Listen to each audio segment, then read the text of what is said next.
I've been in the world of photography and filmmaking now for over 8 years, and along the way I learned a few tips and tricks that nobody really is talking about unless you read between the lines. These are anything from tips to actual techniques, so let's not waste any time and let's get right into it. So the first one I want to talk about is actually not that much of a secret.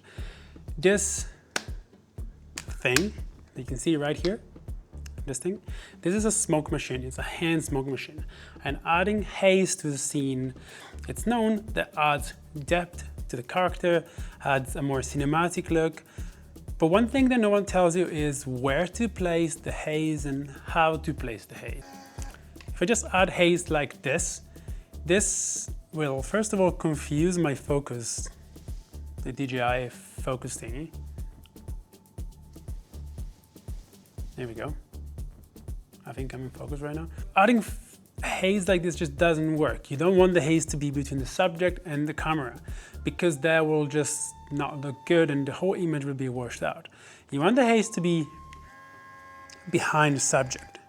If your haze is behind the subject, it will add depth to the image and it will just look good. And I actually have an AC right there, which is kind of perfect to disperse this haze right now. So I'm just gonna pump a little bit of haze right here. And as you can see, the AC is doing its job. And now this image just looks a lot better than it was before. It just looks a little bit more depth. And you always want the room to be a lot more hazy than your eyes actually see. The same with light. You want the room to be a lot more lit than your eyes can see, because the camera reacts different to light. It's the same to haze. So in this case, let me haze this room properly, turn off the AC, and I'll show you what the difference between this is and this is. Look how much difference this little bit of haze all behind me does. This lifts the black and the whole image looks so much more cinematic. So use haze, but in the right way. So one thing I actually never consider is to add shadow rather than light. So right now I'm just here, working on my computer, whatever, and I have a bright window here, there's a window over there, and I have a key light and some just practicals in the back, and this scene looks alright, but I could have this scene look so much better just with natural light. Let me quickly turn this off just to show you what just the power of a window and adding a bit of shadow does to a scene. So the key light is off now, and I'm probably a little bit dark because I haven't adjusted exposure, but you can get the point of this anyways. There's a window there, a window here, and I'm lit obviously mostly from this window, but you can see some kind of light here which doesn't make sense. So in this case, adding shadow with one of these guys, like a big floppy kind of thing, just adding shadow right here. Look how much difference this does to the image.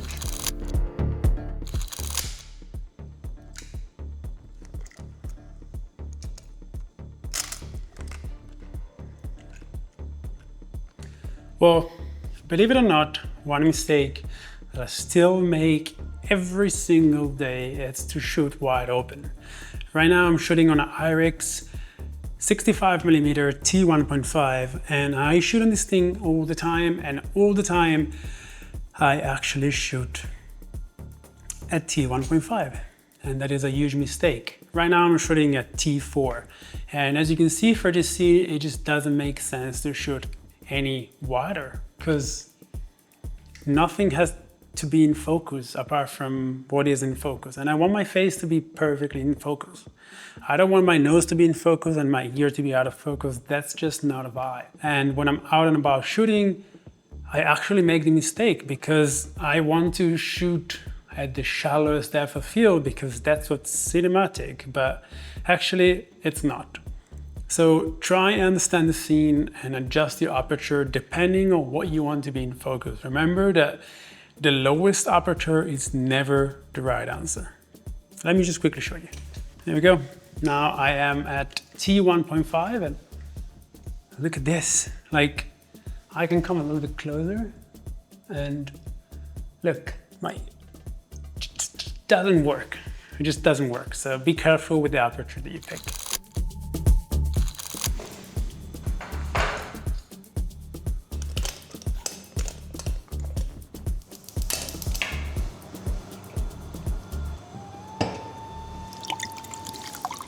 Yes, I know what you're thinking.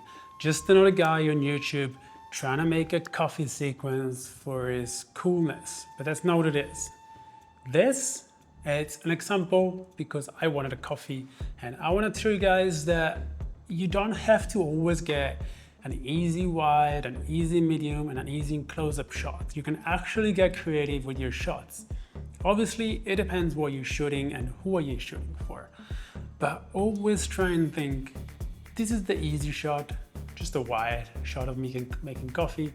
This is what I could do. I could get a low angle, I could get a crooked angle, I could get foreground, I can get this, I can get that. So definitely try and get creative with your shots. And this is something that I personally underestimate sometimes, especially when I'm on a client job. I just want to get the shot done. And this is a mistake that I do quite often actually, especially on client shoots, where I feel the pressure of just having to perform and having them to have that shot they have in mind, instead of putting my creativity out and make something better for them. So definitely talk to your client and try and get creative and get those nice different shots. This is it for today, guys. If you do enjoy this video, leave a like and subscribe. I am losing my voice as we speak. So forgive me about that, and hopefully the fan wasn't disturbing the audio. Thanks for sticking around. I'll see you guys in the next one.